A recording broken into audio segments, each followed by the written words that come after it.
avec notre ami Sophie Gallo, qui va nous dire plein de choses. Mais il faut interpeller, il faut demander ce qui nous intéresse. Merci, mais je vais peut-être me mettre là en fait. Si ça marche, mais ça va pas marcher super. Peut-être que c'est bien. Il y a un truc à faire. Bon, merci pour l'invitation à l'atelier. Puis c'est un atelier, donc vous faites mieux que les étudiants dans les amphithéâtres, c'est du tout sauf. Là c'est sympa, je vous vois. Ouais, presque téméraire. Alors, l'idée, ça va être de voir ensemble, bien sûr, les choses relativement classiques, mais qui restent importantes. Hein. Et puis, des petites choses qui sont apparues assez récemment dans la littérature, et vous verrez que c'est des réapparitions. Je ne vous parlerai pas d'intelligence artificielle qu'a développé mon camarade Bruno Husset. Évidemment, hein, quand on parle d'obstruction, il y a plein de sujets qui sont connexes à ça. On ne va pas parler aujourd'hui de la question de savoir chez qui il faut chercher une obstruction. C'est une vraie question, hein, par contre. Hein. Et vous savez probablement que chez des patients fumeurs, chez des patients exposés, enfin chez des sujets exposés, non symptomatiques, l'OMS recommande de ne pas rechercher de l'obstruction. C'est-à-dire qu'on est dans des contextes aujourd'hui qui ne sont pas des contextes de détection, de dépistage, peut-être de case finding, mais une des questions cruciales à laquelle il faut répondre, bien sûr, c'est chez qui il faut faire ce type d'examen, et ça conditionnera peut-être le choix qu'on fait de l'examen en question. Comment? C'est ce dont on va parler aujourd'hui, et pour quelle décision médicale? Alors vous n'êtes pas des étudiants en médecine, mais ce que je dis toujours aux étudiants en médecine, c'est, je parle d'avoir vu Rachid, c'est le seul qui est reparti, qui a passé quelques mois chez nous à Grenoble, un examen qui ne vous changera pas votre décision thérapeutique, quels qu'en soient les résultats, de grâce, ne le faites pas. Si on parle d'obstruction, on est obligé de parler un petit peu de résistance des voies respiratoires. Ça, c'est un schéma qui est très classique et qui rappelle que la résistance des voies respiratoires, elle est portée par les grosses bronches. Et les choses sont, je ne vais pas vous la refaire non plus, hein, c'est l'anatomie et l'histologie, mais des trachées, on en a qu'une, et en tant que pneumologue, on sait qu'il suffit d'avoir un gros crachat dans une trachée qui ne bouge plus, ou une tumeur qui occupe la trachée, ça obstrue et ça tue. Alors que la même tumeur de même taille en périphérie, on ne s'en aperçoit même pas. C'est un des drames d'ailleurs de la détection du cancer bronchique. Mais premier truc, hein, la résistance des voies respiratoires est portée à 80% par des bronches dont le diamètre est supérieur à 2 mm. 2 mm, on y voit, hein, c'est les bronches des asthmatiques, 2 mm. Et l'essentiel de la résistance est porté par ces bronches de 2 mm. Et ce que je vous redirai dans quelques minutes, c'est que le VEMS, ça nous renseigne sur ce qui se passe dans les bronches d'un diamètre supérieur à 2 mm. Si c'est un des messages que vous retenez aujourd'hui, vous l'avez déjà entendu plein de fois, mais c'est pas mal déjà. C'est-à-dire qu'avec l'aspirométrie telle qu'on la connaît aujourd'hui en 2024, on pourra avoir des petites indications, des indices, des suspicions, etc. Mais on ne pourra pas affirmer une atteinte des voies respiratoires dont le diamètre est inférieur à 2 mm, qui peuvent être victimes de plein de choses, hein, de l'environnement, qui peuvent être victimes d'une destruction, qui peuvent être victimes d'une maladie inflammatoire, d'une maladie autre, etc. Donc, les résistances sont portées surtout par les grosses voies respiratoires, et le VMS nous renseigne que sur ces grosses voies respiratoires. On va essayer de le revoir ensemble. J'aime bien ce truc-là. Donc, il n'apparaît pas très rond. Normalement, c'est une cible. Quand on demande à des patients, à un panel de patients, à un panel d'experts dans l'asthme, quels sont les items qui leur paraissent les plus importants à considérer pour envisager le contrôle de l'asthme. L'asthme, c'est une maladie très prévalente qui nous occupe beaucoup de nos journées. Et vous voyez que le seul élément de fonction qui apparaisse au centre de la cible, c'est le VMS. Et c'est le petit verbatim que j'ai mis ici, hein, place prépondérante du VMS dans le dernier document qui date de 2023, qui est publié dans l'Allergie, sur qu'est-ce qu'on doit cibler pour essayer de contrôler un asthme. eh bien, le seul élément de fonction, c'est le VMS, puis vous voyez sinon que vous avez les exacerbations sévères, le verbatim des enfin, ce que rapportent les patients, et puis un certain nombre de scores. Donc c'est imparfait, le VMS, on va le revoir, mais ça reste quand même un truc qui nous parle, qui parle aux patients, qui parle aux chercheurs, qui parle aux industriels. Donc on ne met pas le VMS à la poubelle, même en 2024. Un petit quiz. Un étudiant en médecine qui, après un cours brillant sur l'asthme, auquel il a assisté, s'endormit, vient me voir après en disant écoutez, vous pourriez me voir en consultation. En fait, Antoine, il a un masque, c'est très très classique ça. Alors après, moi j'ai un biais de recrutement, comme certains d'entre vous, puisque je vois quand même pas mal de patients en deuxième ou troisième main. Un asthme assez classique, débuté dans l'enfance, désensibilisation, arrêt des corticoïdes inhalés à 16 ans, et puis il prend désormais plus que de la ventoline. Et en fait, s'il vient me voir, c'est parce qu'il n'y a plus de ventoline. Il vient pas me voir parce qu'il va pas bien, mais et puis quand je lui fais faire dans la salle d'attente le score ACT, il est à 25, c'est-à-dire que contrôle parfait sur le papier. Et puis vraiment aucune plainte. Et puis à Grenoble, on a la particularité d'avoir des montagnes. Et tout le monde court. Je ne sais pas pourquoi, moi le premier d'ailleurs, on se voit le faire, on court en montant. Et puis je lui dis, mais quand tu cours avec tes copains, il me dit, ah, je ne peux pas les suivre. Alors c'est un gaillard, fit. Et en fait, s'il ne prend pas de la ventoline 2, 3, 4, 5 fois, ça ne va pas. Et en fait, quand je lui fais de la spirométrie, ça donne ça. Alors c'est pas la peine d'avoir fait 20 ans de pneumologie pour voir que c'est pas au top. C'est-à-dire qu'il a un trouble ventilatoire obstructif. Alors, la courbe, elle a une sale gueule, mais si on regarde bêtement les chiffres, il a le VMS significativement abaissé, un Z-score à moins 2,5, 71%, VMS sur CVF à 0,61, en post-bronchodilatateur, il monte à 0,67, etc., etc. Donc là, je vais réintroduire une corticoïde inhalée, il n'y a rien qui se passe. Je lui fais une corticothérapie orale, je ne sais pas si j'aurais dû.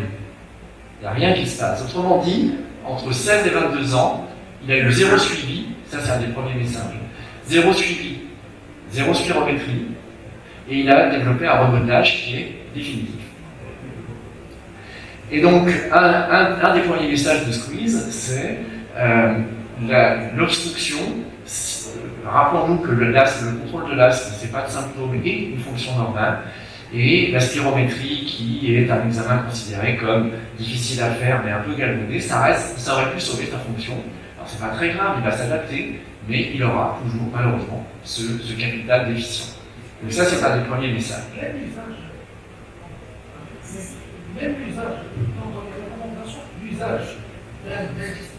Même l'usage actuellement d'un dispositif bleu qui peut simuler une stabilité, une pseudo-stabilité, peut favoriser ce remodelage chez un jeune. Ouais, mais le problème, c'est. Moi, je suis pas d'accord avec toi. Je pense que c'est un peu comme quand on écrit la ventoline tube.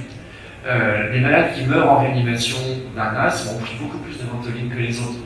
Mais c'est simplement parce que c'était le traitement inadapté. Et ça a laissé se développer le remodelage. Et à l'heure où on a, alors vous, j'ai compris que vous n'aviez pas encore les biothérapies qui étaient remboursées. Nous, vous en avez Xolair, ouais. Alors, l'arrivée des biothérapies à tout va fait que les patients prennent de moins en moins de traitements inhalés. La littérature médicale commence à dire que quand on arrête le traitement inhalé en gardant la biothérapie, certes, on ne fait pas d'exacerbation, mais on dégrade sa fonction. Et pour l'instant, soyons conscients du fait qu'on ne sait pas s'il va y avoir du remodelage ou pas. C'est-à-dire que les patients à qui vous allez coller une biothérapie, essayez de les convaincre de garder leur traitement inhalé corticoïde, faute de quoi, certes, ils feront moins d'exa avec leur biothérapie, mais il y a de bonnes chances, enfin on ne sait pas ce que va devenir leur fonction. Pour ce malade, il est jeune, et il se porte très très bien. Et donc, cliniquement, cliniquement, on n'a rien de vrai, parce que c'est pas de rien. Moi, je me pose la question. Parce qu'il a arrêté les mots de la ventoline. Il prend de la ventoline pour pouvoir courir. Donc, c'est un effort pour elle. Et donc, le remontage. C'est tout le problème, c'est toute la problématique du remodelage. Hein. Le remodelage, une fois qu'il est installé, ça existe toujours, on peut l'apprendre à l'école, mais encore une fois, le message du cas clinique précédent, c'est surveillons nos patients, même quand ils ne leur apportent pas d'exacerbation, même quand ils ne consultent pas parce qu'ils ont de la ventoline prescrite pour des symptômes ponctuels, mais pas si ponctuels que ça. Il suffisait en fait d'interroger correctement ce gamin pour savoir qu'il n'était pas contrôlé, qu'il prend de la ventoline d'équipement. Alors, la spirométrie, j'avais envie de discuter là-dessus, mais je pense qu'on ne va pas y passer la nuit. Je vais essayer juste, je vous laisserai les diapositives. Je me rappelle que quand on fait une spirométrie, on appuie sur nos poumons, c'est-à-dire qu'on génère une surpression pleurale, pour augmenter la pression alvéolaire. Mais quand on génère la pression pleurale, cette pression pleurale, elle s'applique aussi sur les bronches. Donc on essaie de chasser l'air en fermant les bronches par où sort l'air. Ça, on le sait tous, hein. Ça, c'est la dure loi de la jungle. Et c'est West qui avait bien décrit que les bronches restent ouvertes tant que la pression à l'intérieur est supérieure à la pression à l'extérieur, sinon elles sont écrasées. Hein. Et puis, ce qui se passe, c'est que vous avez à l'intérieur des bronches une pression qui est liée à la circulation de l'air, et puis vous avez ce qu'on appelle une carte de charge liée à la résistance, hein, donc la pression, au fur et à mesure qu'on s'approche de la sortie, elle diminue. À l'extérieur, vous avez une pression constante qui est la pression pleurale, et puis vous avez ce qui est représenté là-dessus, des fibres élastiques qui tirent sur les bronches pour les laisser ouvertes. Mais il y a un moment où il y a ce qu'on appelle un point d'égale pression. Et ce point d'égale pression, quand on commence notre expiration pour la spirométrie, il est très très proche des bronches souches, des bronches qui sont cartilagineuses. Et ce qu'il faut bien voir aussi, c'est que quand on fait une spirométrie, le débit qu'on mesure dans le bazar, là, il dépend de la résistance qu'il y a en amont du point d'égale pression. Autrement dit, pendant la première seconde, le débit va dépendre de ce qui se passe en amont ici, donc les fameuses bronches dont je vous ai montré tout à l'heure qu'elles avaient un diamètre supérieur à 2 mm. Et puis plus vous avancez dans l'expiration, plus vous avez une perte de charge qui fait que le point d'égale pression se rapproche des petites bronches. Et vous avez effectivement ce qu'on nous a toujours appris, hein, c'est qu'à la fin de l'expiration, vous avez des débits qui sont dits efforts indépendants, ok, mais qui reflètent ce qui se passe en amont du point d'égale pression qui est là à 2 mm. Autrement dit, en fin d'expiration, vous avez ce qui se passe sur les bronches d'un diamètre inférieur à 2 mm. Et si on regarde, si on fait une petite synthèse, bon, je ne vais pas vous les mettre, c'est du blabla, hein, que je vous laisse évidemment avec le diaporama, c'est pour ceux qui veulent y avoir accès, y compris si vous avez des cours à faire, n'hésitez pas, enfin si vous trouvez que les diapos sont intéressantes, à les reprendre, elles sont à vous. Hein. Ça c'est moi. C'est moi qui ai fait une spirométrie, enfin 4 spirométries. Vous avez bien vu que en bleu j'ai soufflé très fort, elle est pas mal. Hein. En rose j'ai soufflé un peu moins fort, en orange encore moins fort et en vert encore moins fort. Puis à chaque fois j'ai réinspiré à peu près de la même force. À votre avis, à partir de quelle courbe mon VMS diminue? La rose, la orange ou la verte?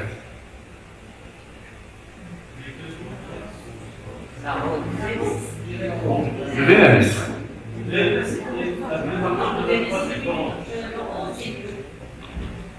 Autrement dit, est-ce que j'ai bien le VMS avec la rose et la bleue? Mon meilleur VMS, il est avec la bleue, clairement. Alors vous voyez bien que mon peak flow il diminue vachement, hein, mon débit de pointe il diminue carrément, hein. Mais mon VMS. Parce que ça va être un des problèmes de la spirométrie, je ne sais pas comment ça se passe chez vous, mais nous en médecine générale par exemple en France, personne ne veut utiliser ça parce que vous avez un mode d'emploi de la spirométrie qui fait 212 pages, avec des critères de qualité, j'ai failli vous les mettre là, mais c'est indigeste au possible les critères de qualité de la spirométrie, etc. Donc il y a, alors, Bruno Roussel n'est pas dans la salle, il n'y a pas que de l'intelligence artificielle, il y a de l'artisanat là-dedans. Et l'artisanat, c'est compliqué, comme toujours. Et bien, je vous donne en mille, je n'ai pas inventé, hein. Mon VMS est le même, avec la courbe bleue, la courbe rose, la courbe orange. Et il commence à diminuer uniquement avec la courbe verte. Ce qui veut dire que quand on fait souffler des patients, eh ben, ils ne vont pas tous souffler comme avec la courbe bleue. Il y en a certains, mais on le voit, hein, c'est vous qui faites, ou c'est des techniciens, vous avez des infirmiers qui font. C'est vous. Moi j'en fais moi-même aussi. Ça me prend moins de temps que de trouver un technicien, des fois, ça dépend du jour. Mais les courbes roses et oranges, on peut les utiliser, mais il faut avoir vu souffler les patients. Parce que je vais vous montrer des petits pièges, forcément, hein, tout de suite après. Là, c'est le même patient, je vous ai peut-être déjà montré ces diapos. C'est le même patient qui faisait un dépistage de BPCO, avec ici une courbe faite correctement par quelqu'un de bien formé, bien dynamique, et là, une courbe faite de façon un peu plus molle. Et vous voyez que là, pour le coup, son peak flow est plus élevé, là-bas il est plus bas, mais ici, son VMS est plus bas, parce que c'est un vrai malade. Hein, c'est le même problème de la perte de charge que tout à l'heure, hein, vous avez ici un malade dont l'élasticité pulmonaire est faible, c'est bon, je s'écrase vite, et son VMS est à 1,3 litre ici, parce que quand il souffle bien, et à 1,7 litre quand il souffle pas bien. Donc, contrairement à moi ce que j'ai fait tout à l'heure, les malades avec de l'emphysème, ces patients, ont un VMS d'autant plus élevé qu'ils soufflent mal. Mais ceci dit, la messe est dite, dans les deux cas, il y a un trouble ventilatoire obstructif. Vous ne passez pas à côté du diagnostic. Dans le détail, c'est beaucoup moins bien. Là, c'est un peu plus sioux, c'est aussi une histoire vraie, que je vous ai peut-être déjà présentée, qui est un petit peu ancienne maintenant. C'est un patient qui m'est adressé avec cette courbe-là pour une réduction de volume pulmonaire. Alors, c'est pas la peine d'avoir fait 30 ans de médecine non plus pour se rendre compte qu'elle est moche. Son scanner montrait un emphysème bulleux, mais en le faisant souffler correctement, il a beau avoir une vraie maladie pulmonaire, il a un emphysème sévérissime, ce patient, il est tout maigre, il est très dyspnéique, mais il n'a pas de trouble ventilatoire obstructif. Alors, qu'est-ce qu'il y a comme différence entre ces deux courbes-là? Est-ce que la première courbe là-bas à gauche, c'est quelqu'un qui a fait comme moi tout à l'heure, qui s'est un peu endormi, et là qui s'est réveillé? C'est la même patiente.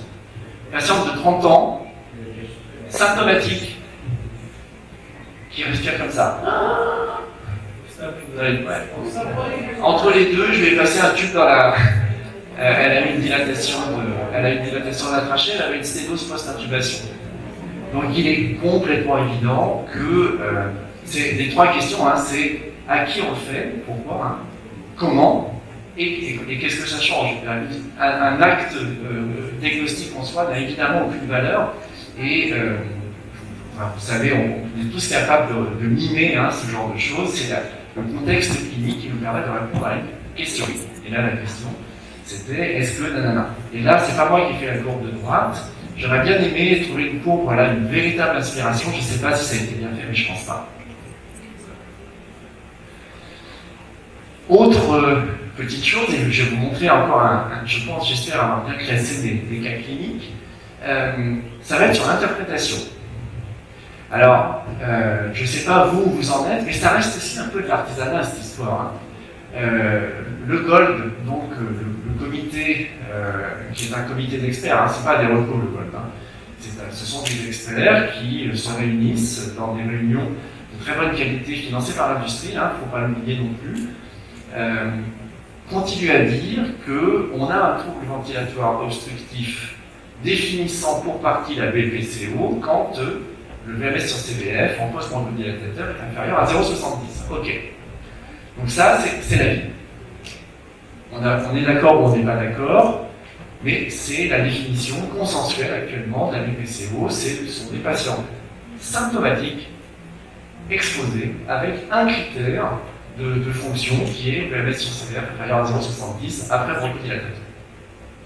Et après, nous, dans nos têtes, je ne sais pas vous comment vous fonctionnez, mais clairement, je vais vous montrer un cas clinique tout de suite. Chez les sujets les plus jeunes, 0,70 c'est pas assez. Parce que normalement ils sont 0,90 et la limite inférieure normale c'est plutôt 0,80. Et chez les patients bien plus âgés, 0,70, c'est pas si mal. Et un patient très symptomatique, avec un VMS pas trop dégueulasse, et un VMS sur CVF à 0,69, les symptômes ne sont pas liés à l'obstruction. Bon, mais ça, j'ai là, c'est-à-dire que c'est pareil. Hein. Si vous avez quelqu'un qui a une petite obstruction avec un VMS préservé, qui a 80 ans et qui est très symptomatique, il est évident qu'on va penser au cœur avant de penser au poumon. Et on ne va pas se contenter, même si effectivement, on ne va pas se contenter de lui coller un bronchodilatateur en se disant que c'est la BPCO qui le rend malade. Lui, je l'ai vu très très récemment. Lui, c'est lundi, ce lundi. C'est un jeune gars qui a 20 ans, un grand gaillard, qui vient d'être embauché l'année dernière comme cycliste professionnel en France. Donc, il n'a pas été retenu pour le Tour de France cette année, mais c'est une belle bête, hein. Il fait beaucoup de sport, il a un asthme diagnostiqué depuis son enfance, depuis qu'il a 5 ou 6 ans, un asthme allergique, une rhinite allergique. Il a eu une désensibilisation qui lui a permis d'améliorer les symptômes de rhinite. Et moi, je le vois parce que son médecin d'équipe me l'envoie, parce qu'il habite un peu dans la région, alors qu'il est originaire du centre de la France. Et il dit, je vais bien. Je fais, non, franchement, non, des crises, non, jamais. Puis voilà, quand on fait l'interrogatoire, il prend de la ventoline la nuit allez, 1 à 2 fois par semaine. Ça ne réveille que 3 fois, c'est rien. Vous voyez venir. Et en fait, il a arrêté son traitement de fond par peur du dopage. Je ne sais pas si c'est des sujets, c'est pas des sujets passionnants, mais l'Association mondiale contre le dopage a longtemps considéré que la cortisone inhalée faisait partie des dopants chez les cyclistes et chez les sportifs de haut niveau. On a arrêté les conneries et désormais on traite les asthmatiques comme des asthmatiques. Il n'y a que la corticothérapie féroce qui empêche les athlètes de faire la compétition pendant qu'ils prennent les corticothérapies féroces. Et sinon, on traite nos asthmatiques sportifs comme des asthmatiques. Et on arrête les bêtises. Donc vous voyez, il fait des crises dont les symptômes s'améliorent avec le salbutamol. Et il dit par contre, ça va super, je ne fais pas de crise d'effort. Qu'est-ce que vous en pensez de ces spiraux? Si vous regardez, si on regarde, hein, alors techniquement, bon, c'est pas si mal, mais les valeurs attendues sont par là. Ça vous inquiète? C'est un sportif, donc ces valeurs normales sont pas tout à fait normales dans la normale de la population. Alors déjà, on le voit, hein, il devrait avoir sa série qui s'arrête là, pas ici. Il suffit de regarder les chiffres. Hein. Il a un VMS sur CVF en pré-bronchodilatateur à 0,70, 0,71. Oui, alors qu'il est jeune. Il est obstructif. Est-ce qu'il est réversible?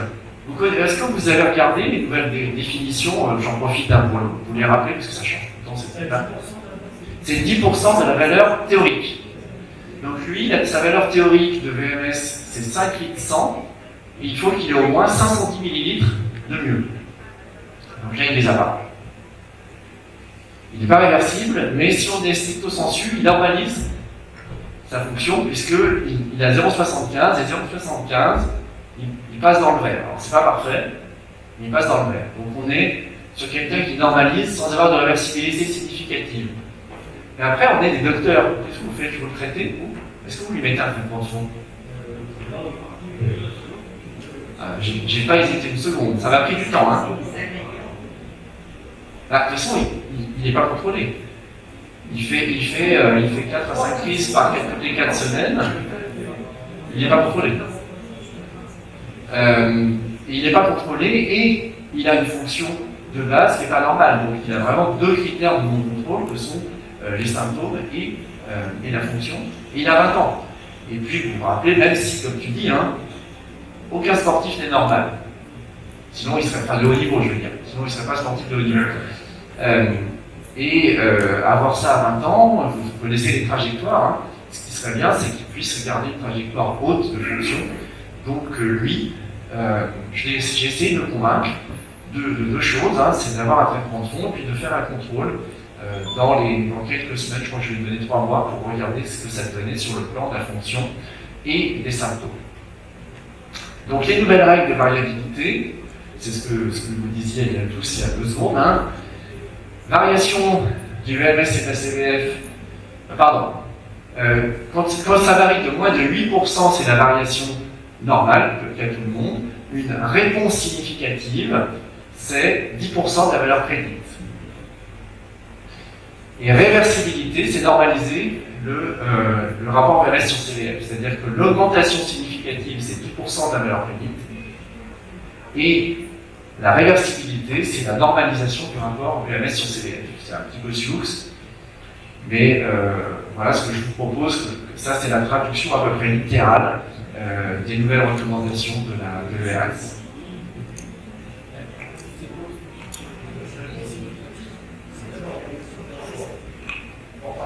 Ouais. Pardon. Alors non, alors il n'y a plus de 200. Non, 200 c'est fini. Mais en fait, regarde, là typiquement, pour un gars qui n'est pas très grand, hein, j'ai pas ses mensurations à lui, enfin il est comme moi, quoi, il doit faire 1m83, 4, mince, et sa valeur de référence, c'est 510. Donc tu vois, 10% de 510, c'est 5 litres. 10% de 510, c'est déjà 510 millilitres. On est très au-dessus des 200 millilitres. Et vraiment, des théoriques qui sont en dessous de 2 litres, il n'y en a pas énormément. Mais en tout cas, le 200 millilitres saute. C'est 10% de la valeur de référence. Soit pour la CVF, soit pour le VMS, soit pour les deux. Et en fait, apparemment il n'y a aucun vieux dans la salle, mais c'est les recommandations du début des années 80 qui étaient parlées dans le thorax, c'était la réversibilité était en fonction de la valeur de référence et pas de la valeur de départ. Hein. Ça a été dévoyé par la suite, cette histoire-là.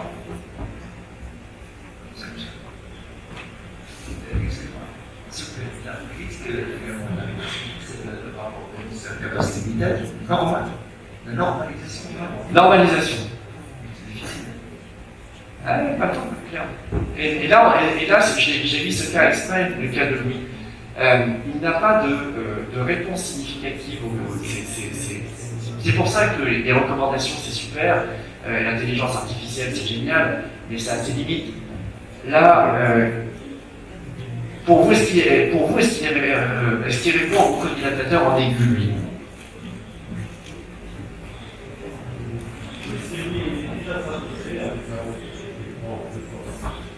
Eh ben, ouais, mais moi je suis pas si d'accord que toi. Pour moi, c'est un patient qui a des symptômes qui sont améliorés par la ventoline, et là, ça se traduit par effectivement peut-être une petite amélioration de la spirométrie, ce qui est vrai, il y a une petite amélioration de la spirométrie, qui effectivement lui permet de gagner de la fonction et suffisamment pour lui faire passer. Là, il était hors crise hein, quand j'ai vu. Donc là, il est hors crise, il n'est pas en train de rouler, et effectivement, il a une réponse qui n'est pas significative sur VMS, mais qui lui normalise son VMS sur CVF. Mais moi, en tant que... Mais je ne sais pas que j'y réponds. Hein. Pour moi, il a encore une fois une condition qui est celle de sportif de haut niveau, qui, comme tu disais, nous fait attendre probablement hein, une valeur de VMS équivalente à celle de la CVF, c'est-à-dire à peu près 120%. Mais si je trouve ça chez quelqu'un qui n'a pas d'histoire d'asthme, qui est complètement asymptomatique, je ne vais pas le traiter.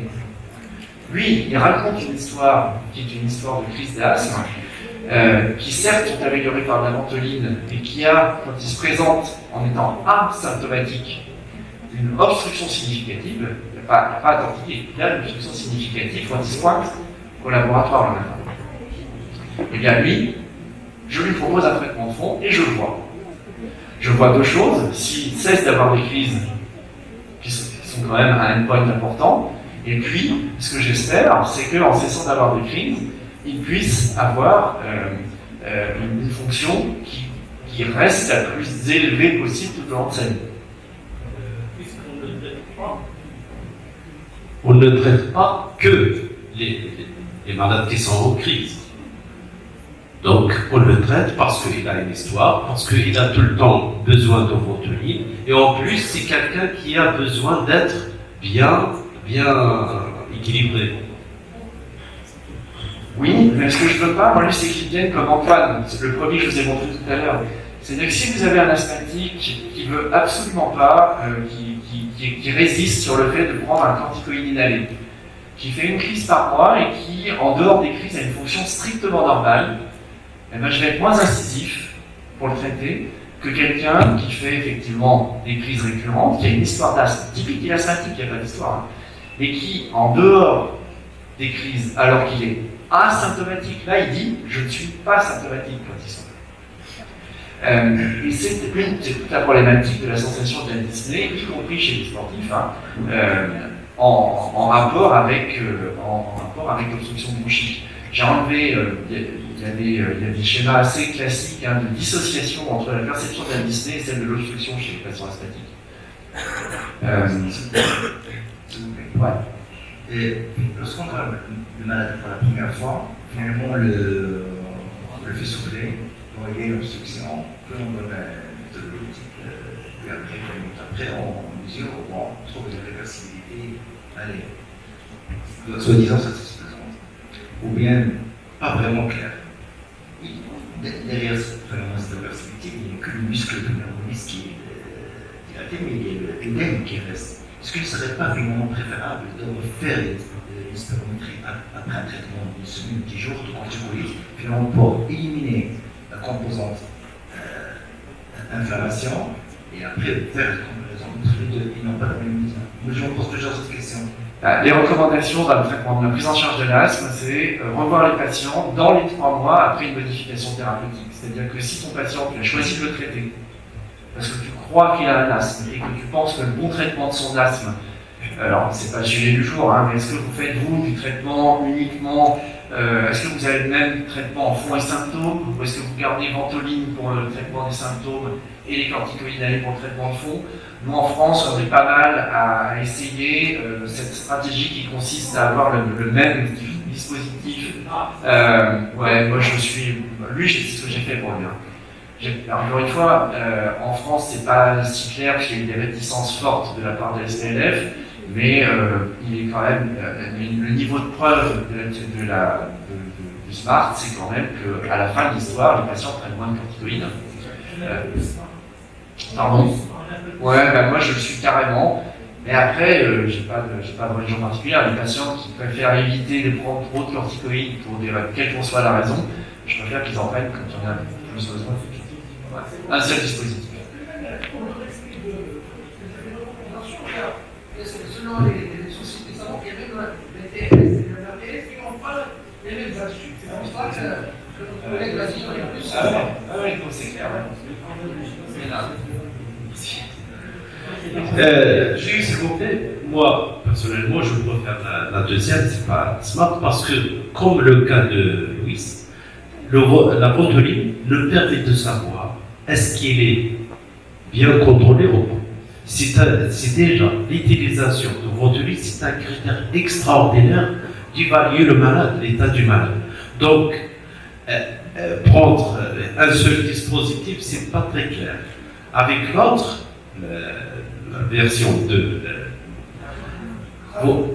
il a un corticoïde plus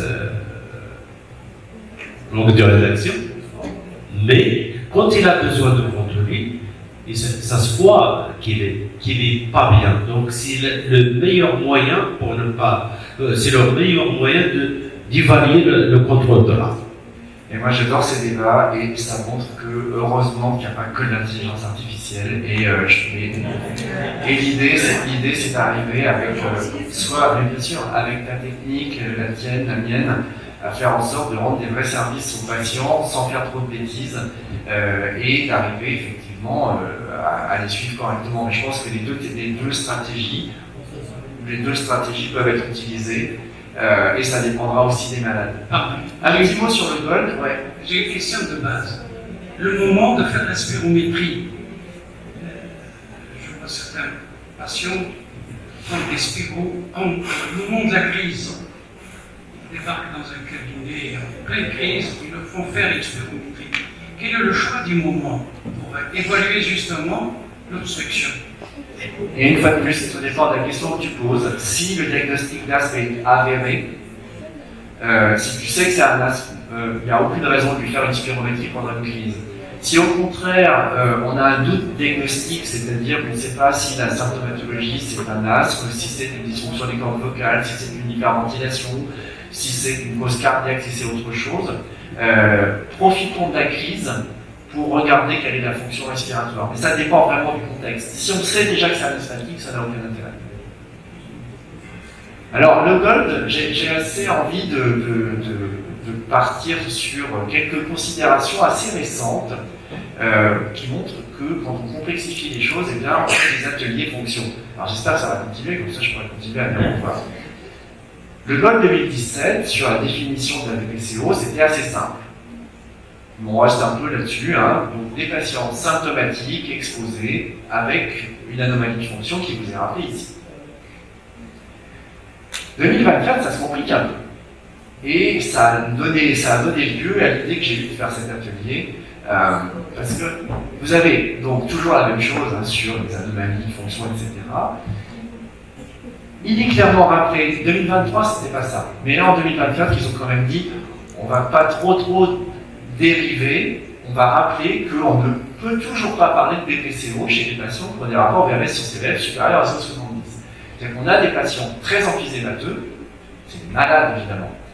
On a des patients avec des anomalies de structure pulmonaire, mais qui n'ont pas le VMS sur CVF à 0,70. Ce ne sont pas des BPCO, c'est des malades du tabac ou d'autres choses qui sont des malades différents. Mais on voit arriver deux entités, prisme et pré-BPCO. Vous avez vu ça? Alors, c'est la porte ouverte quand même à des choses intéressantes. Selon le GOLD, pré-BPCO et prisme risquent de développer une BPCO, une obstruction, mais pas tous. Ça aussi, j'ai fait une traduction avec DeepL, qui est un logiciel d'intelligence artificielle. Alors le prisme, hein, c'est Preserved Ratio Impaired Spirometry. Autrement dit, VMS sur CVF supérieur à 0,70, mais un VMS qui est inférieur à 80% de la valeur de référence. Quelle est à votre avis la cause la plus fréquente d'avoir cette anomalie? Obésité. C'est obésité. C'est l'obésité, ou le fait, la cause la plus fréquente, c'est l'obésité. Et d'ailleurs, le risque le plus fréquent, alors chez les femmes, je ne sais pas pourquoi, et chez les sujets obèses, et quand on refait toute la littérature, c'est assez clair. 10% d'anomalies spirométriques chez j'arrête de mettre encore un cas clinique, mais c'est ultra classique, hein, des patients ou des patientes fumeuses obèses, on voit nous, malheureusement de plus en plus en France, qui sont étiquetés BPCO, qui font des décompensations hypercapniques et qui n'ont en fait, entre guillemets, qu'une obésité hypoventilation. Donc le prisme, c'est une invention. C'est pas normal hein, d'avoir un PMS inférieur à 80%. Mais de là à dire que ça fait partie de l'entité BPCO, faisons tous très attention, ce n'est pas une obstruction. On ne donne pas de bronchodilatateurs à ces patients, on réfléchit, on se pose. Est-ce que tu te souviens que le prisme portait un autre nom il y a plusieurs années? Je ne sais pas si tu avais vu le Gold U. Oui, il y a eu ça. C'est exactement le prisme. Mais c'est une invention marrante.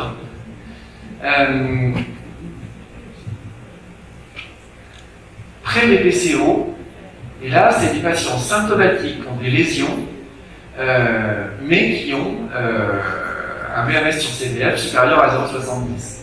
Et là, c'est pareil, appeler ça pré-BPCO, c'est un peu réducteur. Hein. C'est-à-dire que vous avez là-dedans des patients avec des emphysèmes très avancés, insuffisants respiratoires et qui n'auront jamais de troubles obstructifs. On ne sait pas vraiment pourquoi, hein, mais c'est comme ça. Vous avez là-dedans des patients qui ont certes des anomalies de fonction avec une DLCO un peu basse, un VMS un peu bas et une comorbidité vasculaire pulmonaire, on en voit des malades comme ça, qui ont des hypertensions pulmonaires avec lesquelles on est très très embêté. On a commencé un essai en France, on a enfin commencé un essai en France sur la place du tadalafil chez ces patients-là.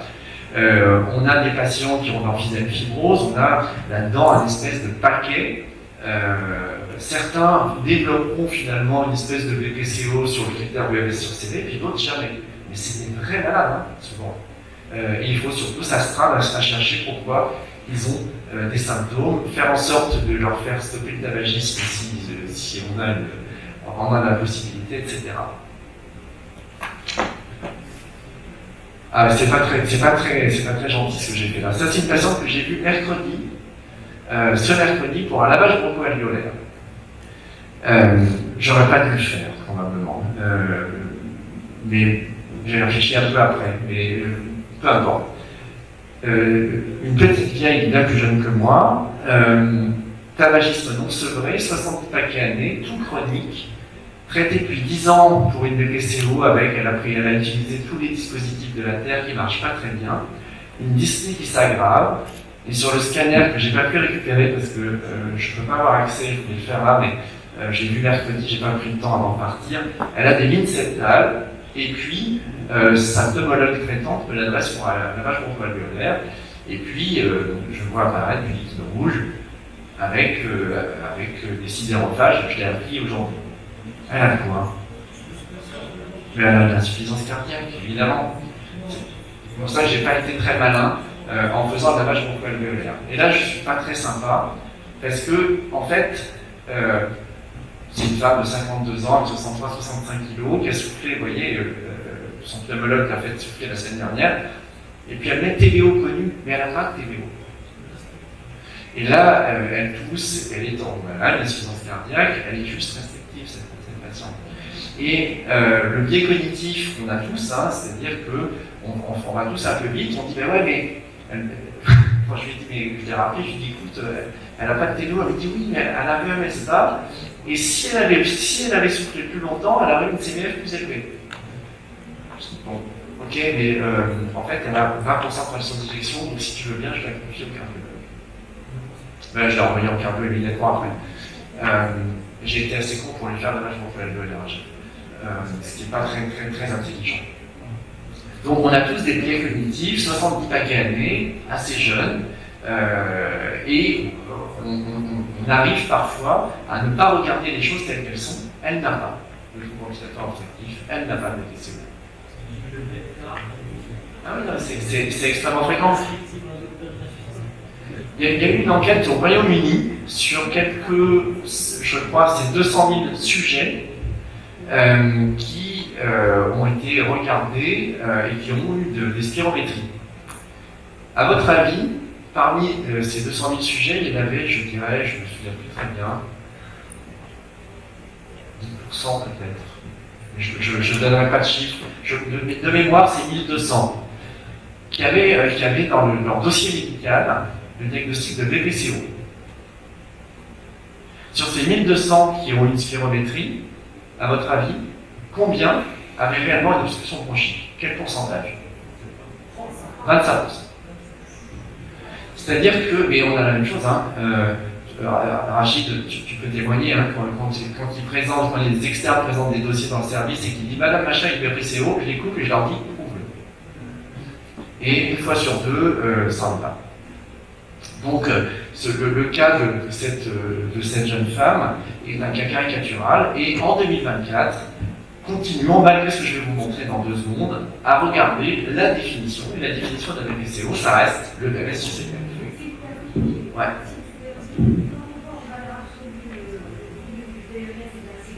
Ouais. Ah ben là, le rapport est élevé parce qu'on a le poumon plein de flotte.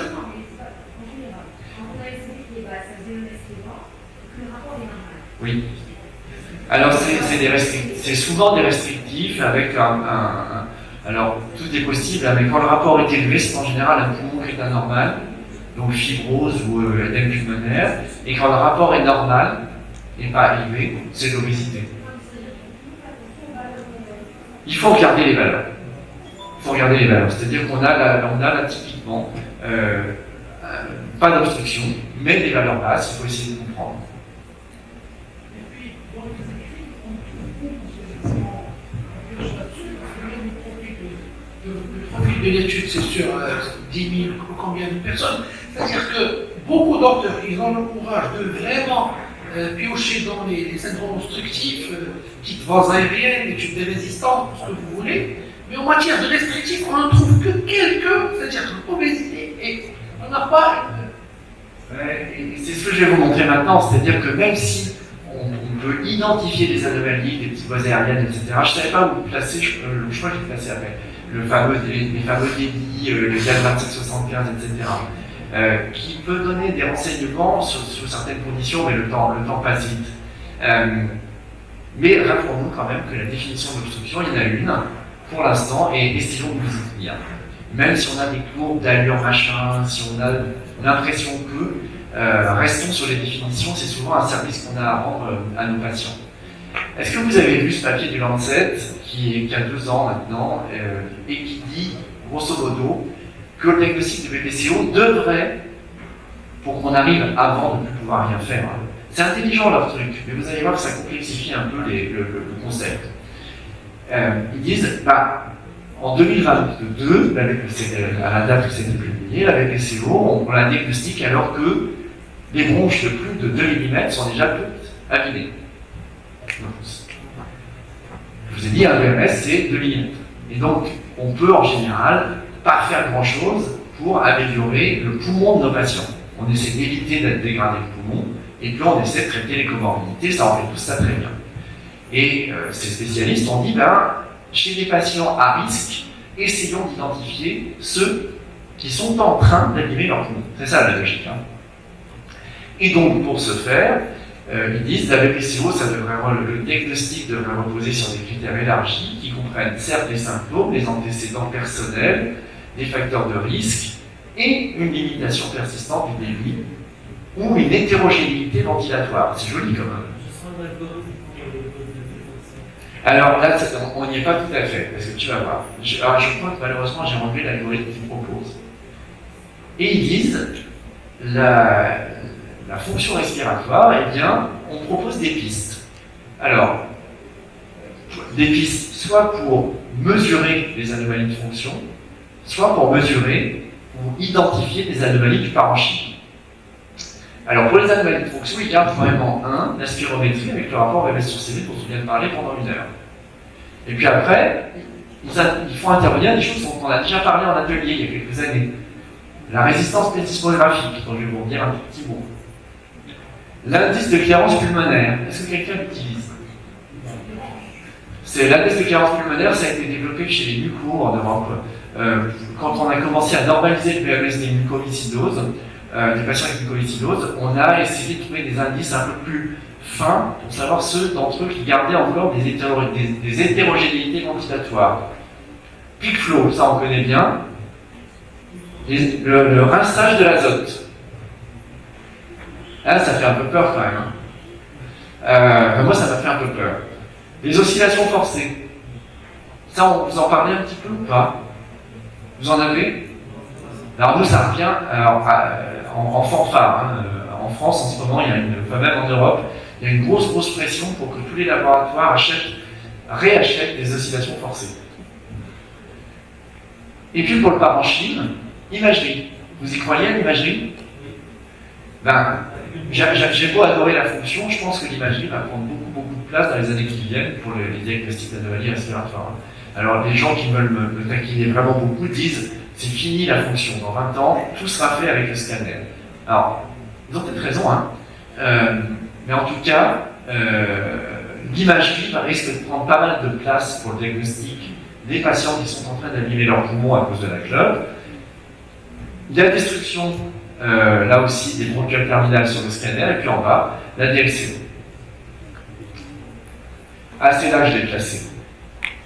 Alors là, c'est un débat que je vous propose de ne pas trop entamer, parce que je sais par expérience que ça peut durer des heures. Est-ce qu'il faut garder le DEM 2575? Donc là, vous reconnaissez, ceux qui ont l'œil reconnaissent ma courbe de volume. Je me suis amusé à faire 2 courbes de volume, une correcte, la bleue, et puis une en mimant une restriction. Donc je suis obstructif, il a bien. Hein.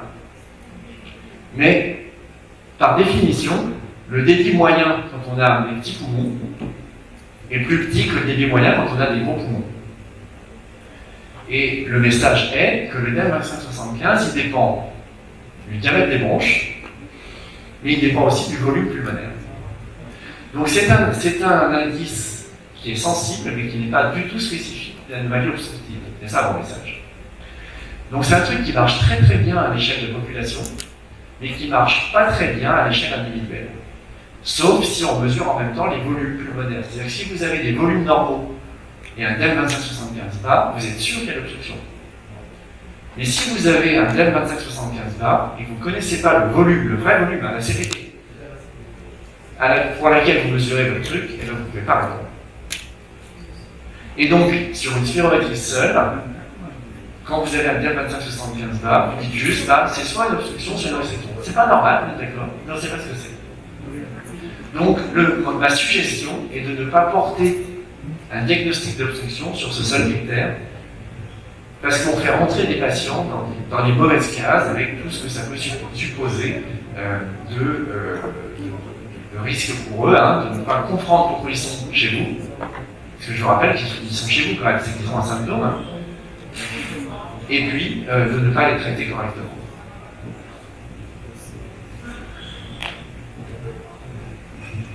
Alors, dans mon compte rendu de spirométrie, on ne parle plus de syndrome d'épiphyse aérienne. Même quand on reçoit comme le jeune Louis, qui a des symptômes d'asthme, chez qui on trouve des petits débits qui sont diminués. Donc, dans nos comptes rendus, est-ce qu'on parle toujours de syndrome d'épiphyse, sachant bien que ça peut être dans un début de restriction. On peut trouver un syndrome d'épiphyse aérienne. Donc, dans nos comptes rendus, qu'est-ce qu'on dit? Alors, dans le compte rendu, on mentionne des choses. Alors, je vais répondre en 2 temps. Le groupe ATS-CRS a proposé, ils sont en train de faire un peu machine arrière. Hein. En 2017, ils ont dit on ne donne dans le compte rendu que des arguments qui peuvent nous faire appliquer ou pas une thérapeutique. Ils ont proposé d'enlever tous les débits efforts indépendants.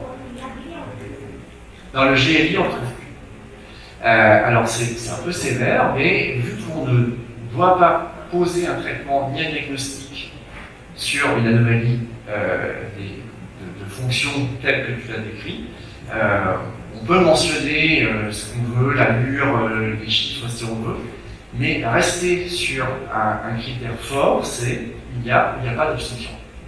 Et effectivement, en arrière, c'est un petit peu tout ce qu'on va essayer de dire là, c'est essayer de dire, bon, quelqu'un a un symptôme et tout ce qu'on a mesuré en fonction est normal, donc on passe à autre chose, le symptôme c'est pas ça.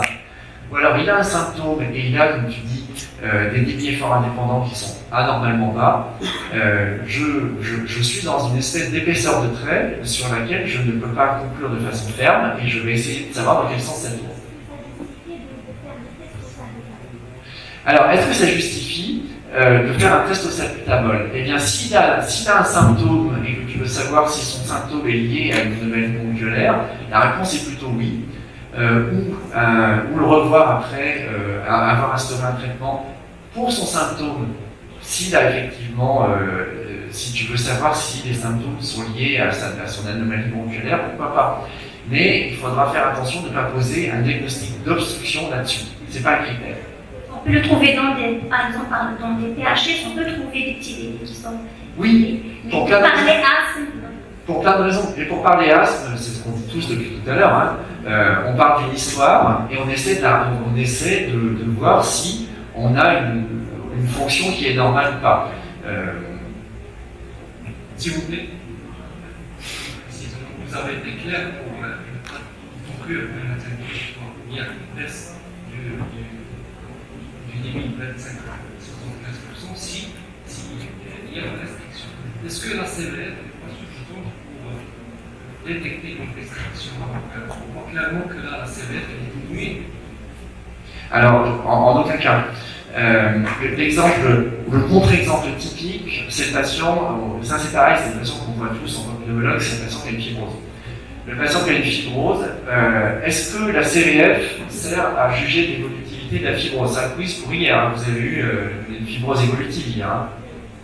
Donc, est-ce que la CVF, c'est un bon marqueur d'évolutivité de fibrose? Eh bien, ça dépend. C'est toujours pareil. C'est moyen, hein. C'est très moyen. Mais à partir du moment, la première chose que fait la CVF, un patient qui a une fibrose, c'est augmenter. Le patient qui a une fibrose, qu'est-ce qu'il fait?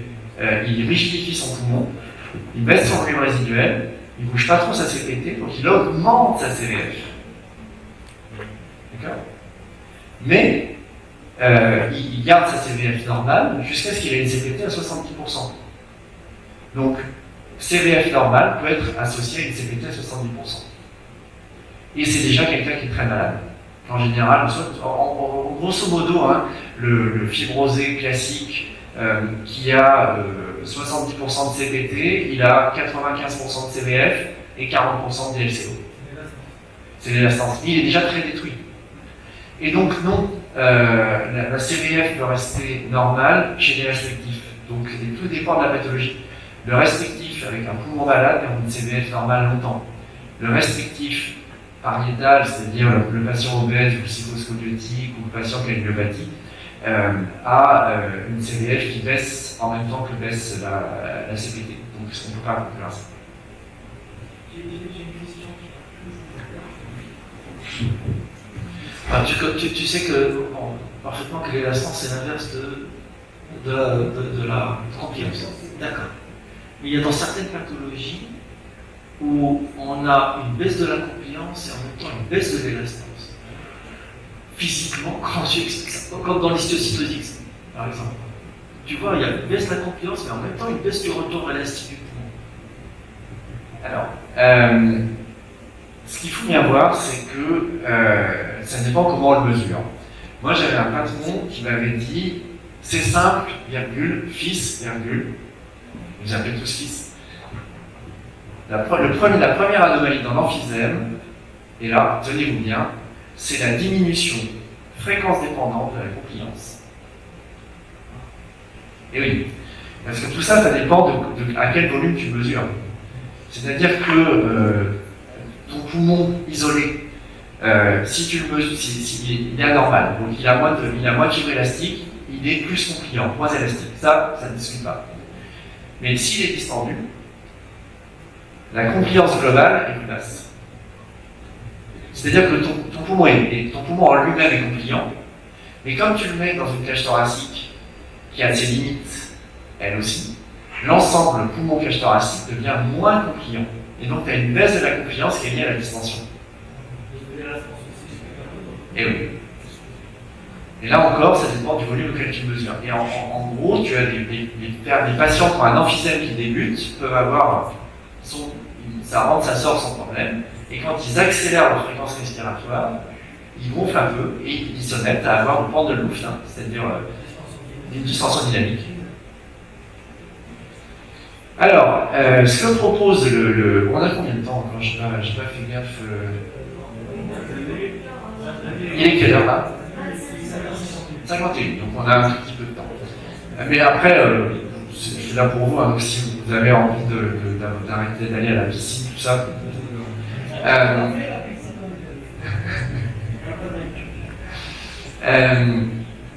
La résistance spécifique, qui fait de la plédismo ici? Certains d'entre vous achètent une plédismo bientôt, donc vous êtes de plus en plus nombreux à en faire. Vous êtes quand même quelques-uns à faire de la plédismo. Donc, est-ce que vous faites de la résistance dite spécifique? Ou vous faites de la résistance en faisant de l'occlusion? Vous n'en faites pas du tout. Ouais. Alors, la résistance spécifique a été proposée par le comité Lancet parce que ça ne nécessite pas d'occlusion. Je vous la fais vite fait. Alors, je la fais pour faire le malin. Hein. Mais c'est simplement le message, c'est la résistance spécifique, on ne fait pas d'occlusion et on n'a toujours pas de valeur théorique, hein, on va travailler si on veut utiliser ça, mais on peut l'utiliser chez les patients qui n'arrivent pas à supporter l'occlusion pendant l'applaudissement. Donc une résistance, c'est la loi de Poiseuille, hein, c'est toujours une delta P sur débit. Et puis, la résistance spécifique, c'est la résistance des voies aériennes qu'on a d'habitude, hein, cette fameuse résistance qui est calculée par la loi de Poiseuille. J'ai pas de tableau là, sinon je m'en serais donné à cœur joie, vous me connaissez. Multiplié par le volume gazeux thoracique. Donc, grosso modo, la résistance spécifique, c'est la résistance entre les alvéoles et la sortie, la résistance de toutes les voies aériennes, qu'on multiplie par la CRF, ou volume gazeux thoracique. Donc ça, c'est la définition. La diapo d'après, c'est juste pour vous montrer d'où ça vient, cette histoire. La résistance, c'est delta P sur débit. Le VGT, on l'avait fait en atelier, on peut retrouver que c'est cette formule-là. Si vous multipliez l'un par l'autre, vous simplifiez et vous arrivez à résistance qui dépend de la pression atmosphérique. Ça, vous savez tous, quand on fait de la pétismo, il suffit de regarder le baromètre. Delta volume de la boîte, c'est-à-dire que vous avez votre patient qui ventile dans sa boîte le pétismo porte fermée. Et vous regardez quelles sont les variations de volume de la boîte, et en même temps, vous mesurez le débit à la bouche. Et vous ne faites pas d'occlusion. C'est plus rapide, et ça nécessite moins de collaboration de la part des patients, d'où la proposition du comité Lancet d'utiliser, je ne vous ai pas mis la littérature médicale, elle est très faible hein, sur le niveau de preuve, et il n'y a pas de valeur de référence pour les résistances spécifiques.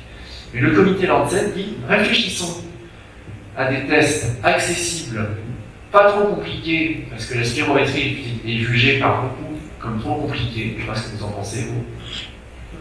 C'est un vrai drame, la spirométrie. Là, je vais réorganiser à la demande de la SPLF des ateliers spirométrie pour les médecins généralistes, et j'essaie de faire un effort de simplification. Ce qui est plus difficile évidemment, hein, pour garder un outil, pour garder des informations qui restent pertinentes, sans rendre le truc critères de qualité A, B, C, D, E, F, enfin des choses qui dégoûtent tout le monde dès la première minute en fait. Peut-être est-ce qu'on verra apparaître ça chez des patients exposés pour essayer d'identifier ceux qui doivent avoir des mesures de prévention primaires, de lutte contre le tabagisme, la pollution, etc., pour éviter qu'ils n'évoluent vers la BPCO. C'est ça hein, l'objectif du comité Lancet. Distension, donc je vais aller assez vite parce que je vais même passer là-dessus. On pourra y revenir si vous voulez. On va passer à un petit quiz. Un petit quiz sur la distension. Ça va nous changer un peu les idées. Camille, 32 ans, consulte pour une dyspnée d'effort. Ça fait partie de ces asthmatiques qui a fait pas mal de sport. Elle dit j'ai été asthmatique. Elle est ingénieure, elle dit qu'elle ne l'est plus. Mais elle reste essoufflée 2 ans après sa première grossesse, et elle dit je ne comprends pas. Avant ça allait bien, et maintenant, depuis que j'ai ce sale gosse à la maison, ça ne va plus. Un traitement de fond dans l'enfance pour son asthme, arrêté depuis longtemps. Elle a pris pendant quelques années un bronchodilatateur, puis selon elle n'a plus aucune crise, un examen normal, pas de surpoids. Et je vous le livre comme ça. Alors ça, c'est pas inintéressant. Là-dessus, j'ai couplé la spirométrie et une tête. Vous êtes familier de ça ou pas trop? Donc vous avez le 0, c'est 0, hein. Vous avez ça c'est son volume résiduel théorique, entre le point noir et ici. Entre ici et ici, ce sont ses débits forcés théoriques, et là, vous avez sa capacité pulmonaire totale théorique. Et si les mesures ont été bien faites, ce qu'on constate chez Camille, qui a été cliniquement améliorée par une reprise d'un traitement de fond de son asthme, c'est que ne serait-ce qu'avec des bronchodilatateurs de court délai d'action, elle a assez peu modifié son VMS si ma mémoire est bonne. elle a augmenté de 200 millilitres, c'est ça? 240 millilitres. Oui, c'est ça. Elle est passée de 3,3 litres à 3,54 litres. Donc, elle a 200 millilitres, 7% de la valeur pré-BD et 6% de la valeur théorique. Donc, elle a une réversibilité selon le nouveau critère qui n'est pas significative, mais 240 millilitres quand même. Elle n'est pas obstructive, vous voyez, 0,71. Ah si, pardon. Elle est obstructive. Elle a un Z-score à moins 2,07. Donc 0,71, moins 2,07, elle est obstructive. Et elle ne l'est plus après le bronchodilatateur. Donc on aurait pu en fait, j'aurais pu m'en dire là, elle a une obstruction, elle a des symptômes, elle a une obstruction, elle a une histoire d'asthme, finalement c'est la même chose que mon sportif de tout à l'heure. Mais là, si je vous ai mis ça, c'est que je m'étais amusé à lui faire une plethysmographie et regardez un peu comme elle diminue sa CRF. Elle a un VGT une CRF qui est à 3,5 litres avant bronchodilatateur et qui est à 2,5 litres, elle dégonfle d'1 litre avec les bronchodilatateurs. Alors certes, c'est une mesure ponctuelle, hein, c'est caricatural, mais c'était pour se rappeler que quand on est obstructif et qu'on ventile, et on peut même au repos avoir une distension dynamique qui diminue sous l'effet des bronchodilatateurs, et même au repos. Le volume résiduel. Le volume résiduel va diminuer. Ouais, tout a diminué. Le volume résiduel a diminué de 600 millilitres. Sa CRF a diminué de plus d'1 litre. Sa CPT a diminué un petit peu aussi, si les mesures sont correctes. Hein. Mais, je répète, hein, on aurait pu se contenter des spirométries. Hein. C'était exactement le même cas que Louis tout à l'heure, hein, finalement, sur la spirométrie. Et là, c'est simplement pour illustrer le fait que ça s'accompagne, la bronchodilatation, s'accompagne aussi d'une diminution des volumes de repos, et c'est pour illustrer le fait que des patients obstructifs peuvent avoir une distension dynamique de repos. Une distension statique, hein, c'est la destruction, on ne peut rien faire. La destruction dynamique, elle est levée au moins partiellement, mais en tout cas là probablement complètement, par les bronchodilatateurs. L'indice de clairance pulmonaire. Alors vous en aurez entendu parler, au moins, même si vous ne l'utilisez pas encore, mais c'est pas très compliqué comme truc. La question c'est combien de fois il faut ventiler de l'oxygène pour rincer tout notre azote. En gros, c'est ça. En partant du principe, vous vous rappelez, hein, le Lancet, il dit l'obstruction bronchique, au début, c'est de l'hétérogénéité ventilatoire. C'était écrit sur le tableau vert de tout à l'heure. Hétérogénéité ventilatoire, c'est ça. Hein. Vous avez des zones bien ventilées, bien renouvelées, et des zones pas très bien renouvelées. Ça, c'est le bouquin de West des années 50. Moi, j'ai même pas la date. Et l'hétérogénéité ventilatoire, ça veut dire que vous avez de l'obstruction dans la zone 2, qui fait que quand vous inspirez, vous ne ventilez que la zone 1, et puis vous ventilez avec retard la zone 2, y compris lors de l'expiration. C'est ce que les physiologistes des années 20 ou 30 appelaient le Pendelluft. Et ça, c'est la vie hein, des asthmatiques, c'est la vie des patients qui débutent une DPCO. Je vous disais tout à l'heure, hein, des jeunes patients avec une mucoviscidose qui sont quasiment guéris avec nos traitements modificateurs du canal chlore, mais qui gardent un tout petit peu d'obstruction dans certains cas.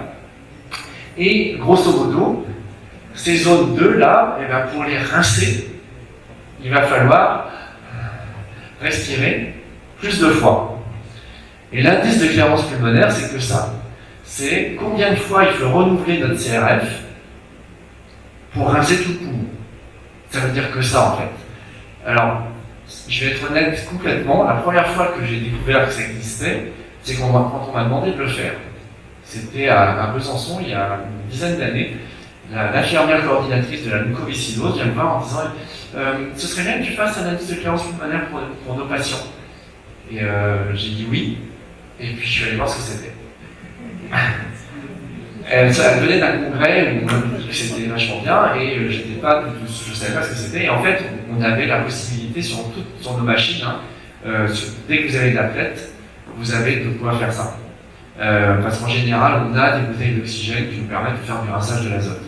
Donc c'est un test qui est accessible à tous. Après, la question c'est comment on s'en sert. Grosso modo, vous et moi, on a un indice de clairance à 7-8, c'est-à-dire qu'on renouvelle 7 fois notre CRF et on a rincé tous nos poumons. Et les patients qui ont un asthme pas très bien contrôlé avec un VMS à 60%, ils ont un indice de clairance à 11 à peu près, et les mucos à 12-13. Je pense qu'actuellement, il y a deux méthodes pour la discipline, soit par le sulfonazole, soit par le ion. Mais parfois, on n'a pas les deux. Alors, l'ablétismo, par définition, je dis, tu as la cabine. L'ablétismo, c'est compté dans la cabine. Après, tu as des extensions et tu peux mesurer des volumes pulmonaires, soit en diluant de l'hélium, soit en rinçant l'azote. Et en fait, le plus simple, c'est de rincer l'azote, parce que tu n'as pas besoin d'administrer de l'hélium au patient. Mais après, tout dépend de ce que ton vendeur t'a proposé comme logiciel, parce que les capteurs, tu les as tout le temps. Dès lors que tu as un analyseur d'oxygène et de CO2, tu peux faire de l'indice de clairance pulmonaire. Ça, c'est facile. Le contenu en azote, alors, le contenu en azote, non. Alors, ça, je suis désolé pour ceux que ça ne passionne pas. Est-ce que vous avez un capteur d'azote sur vos machines? Est-ce que vous analysez l'azote dans le gaz de vos patients? Non. Ouais, mais sur ta TLCO, est-ce que tu analyses l'azote? Tu l'as jamais. En fait, on a un analyseur de CO2 et d'O2, et on se dit que tout ce qui n'est ni CO2 ni O2, c'est de l'azote. Et ouais. Et en fait, c'est bien pour ça que tout le monde a ce outil. C'est-à-dire que sur toutes nos machines, on a des analyseurs de CO2 et d'O2. On n'a pas d'analyseur d'azote, mais personne n'en a. Et on se dit que tout ce qui n'est pas l'un ou l'autre, c'est de l'azote. C'est calculable. Ah bah non, toi tu as 5% de CO2 dans ce que tu expliques. Donc en fait, on peut avoir cette approche d'hétérogénéité ventilatoire avec le rinçage de l'azote. Ça, je vous en fais grâce. Et juste pour vous achever, quelques mots sur les oscillations forcées, dont je vous assure que ça revient en force dans tous les congrès, en France avec les fabricants. Est-ce que c'est une bonne ou une mauvaise idée? Il y a tout à faire là aussi. C'est exactement ce que tu me disais tout à l'heure sur les résistances et les confidences. En fait, pour ceux d'entre nous qui sont réanimateurs, on sait très bien que quand on gonfle un patient, on lutte contre ce qu'on appelait, alors je sais pas, il y a des réanimateurs dans la salle, j'en connais, les résistances visqueuses et les résistances élastiques. C'est les mots que vous avez. En gros, quand on veut ventiler un malade mécaniquement, il faut lutter contre la résistance des voies aériennes et puis contre l'élasticité, autrement dit les résistances dites élastiques. C'est un peu un abus de langage. Et puis on a rajouté là ce qu'on appelle l'inertance. Quand on ventile, on ne fait jamais en réanimation, mais quand on ventile vite, il y a cette espèce d'accélération, cette espèce de mouvement d'inertie contre lequel il va falloir lutter aussi pour gonfler, dégonfler, gonfler, dégonfler. Et le principe des oscillations forcées est basé là-dessus. C'est-à-dire que quand on a un patient chez qui on envoie des petits volumes avec des petits débits, eh bien, la pression résultante, mesurée ici, elle va dépendre de la compliance, ou de l'élastance, de la résistance des voies aériennes, et de l'inertance. Et on peut, vous savez que vous reconnaissez ici des dérivés qui ont comme objectif de mettre uniquement un débit ici. C'est-à-dire, vous savez qu'un volume, c'est l'intégrale d'un débit par un certain temps. Vous savez que le débit, ça se donne comme ça. Pour ceux qui ont fait un peu de mathématiques, ça les surprend pas trop. L'idée étant de dire que les oscillations forcées, on va générer un débit. On va générer un débit avec une espèce de membrane, qui pourrait être une seringue. Donc ça, c'est nous qui décidons, le rouge. Ce qu'on va mesurer, c'est la pression. Et comme on va générer un débit sinusoïdal, enfin un débit, oui, sinusoïdal, on va mesurer la pression résultante de l'application du débit. Et puis derrière, je demande de me voir, ça ressemble à ça. Donc les oscillations forcées, on oscille en générant du débit. Vous savez que débit et résistance, c'est en phase. Voilà, je vous ai peut-être un petit peu perdu. Mais c'est en phase parce que la relation entre débit et résistance, hein, pression égale débit fois résistance. Donc les résistances et le débit varient vraiment avec une seule chose qui les relie, c'est la pression. Et puis, l'inertance et l'élastance, pour ceux qui se rappellent, pour ceux qui ont fait des mathématiques, parfois pour les jeunes il n'y a pas si longtemps, puis pour les autres un peu plus longtemps, j'en reviens en arrière, quand on dérive un cosinus, on a un sinus, et quand on intègre un cosinus, on a l'opposé d'un sinus. Donc ce qui signifie qu'on a une variation de phase de 90 degrés entre la dérivée, l'intégrale et l'original. Je passe. Et si vous avez 90 degrés, c'est assez facile, 90 degrés. Parce que vous avez, ce que vous mesurez, c'est ce qu'on appelle l'impédance de votre système. Puis comme vous avez 90 degrés entre la résistance et le reste, vous pouvez les décomposer. Et vous verrez apparaître quelque chose qui s'appelle la résistance des brèches aériennes en oscillation forcée, qui est celle qu'on mesure d'habitude, et une grandeur qu'on appelle la réactance, qui est la somme algébrique hein, de la résistance, de l'élasticité en gros de nos poumons et de son inertance. En gros, pour finir, on obtient des trucs comme ça. Vous allez voir arriver ça un jour ou l'autre, les oscillations forcées. C'est-à-dire que on fait des oscillations de fréquence variable et on mesure en même temps résistance et réactance. Et puis on fait monter la fréquence, donc on fait des oscillations de plus en plus importantes et puis on mesure les choses. Voici ce qui se passe chez un sujet asthmatique contrôlé. C'est les traits, les ronds vides. Au fur et à mesure que vous augmentez la fréquence d'oscillation, vous ne changez quasiment pas la résistance. Chez un sujet normal, la résistance des brèches aériennes n'est pas sensible à la fréquence d'oscillation de l'appareil. Autrement dit, si avec la seringue, vous faites des oscillations de plus en plus rapides, chez un sujet normal, ça change rien.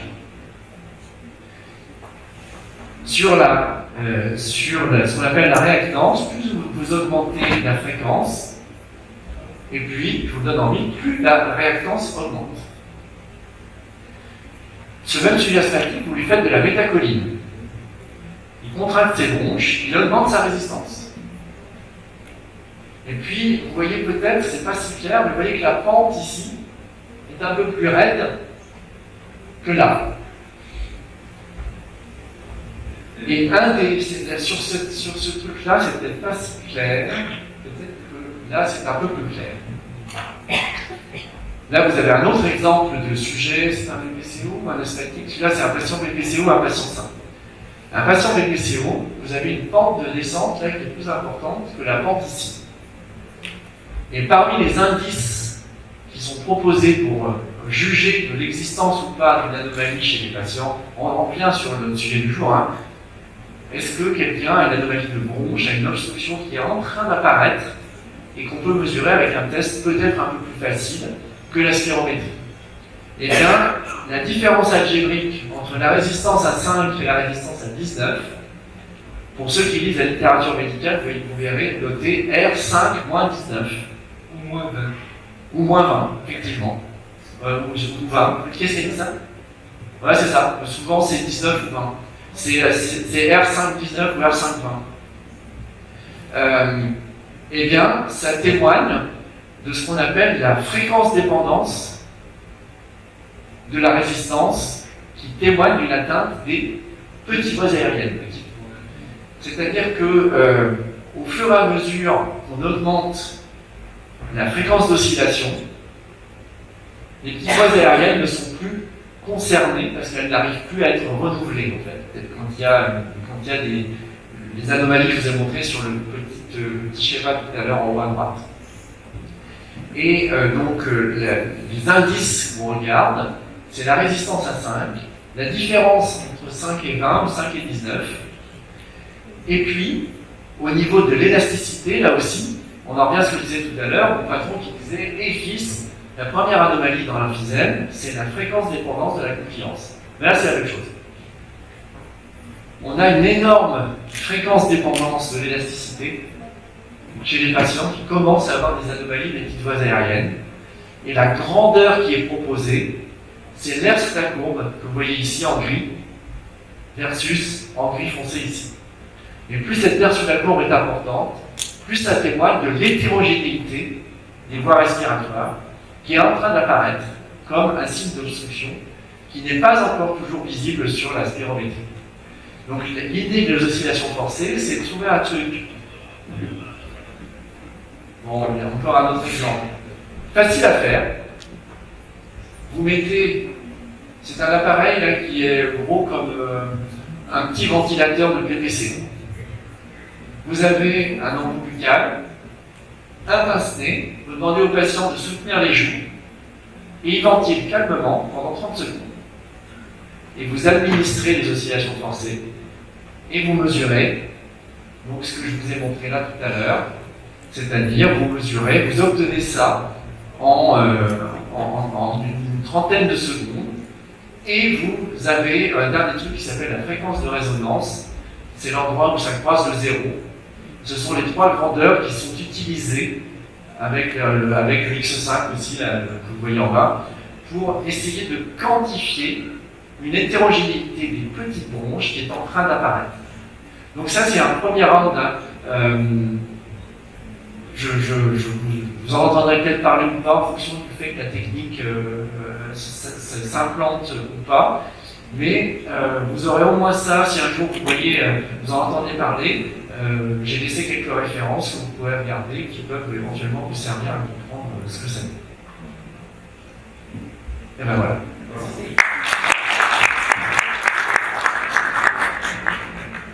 Si vous voulez trouver un peu plus dans la continuité, personnellement, je dispose de la symétrie, personnellement, j'essaie de l'utiliser, surtout pour les enfants.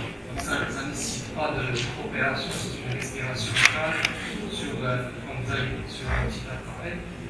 Ce qu'on peut dire que c'est la distance sur 5 Hz, c'est pour les voies distales. Donc on voit que là la résistance est élevée par rapport aux fréquences 20 qui s'arrêtent au niveau des voies maximales.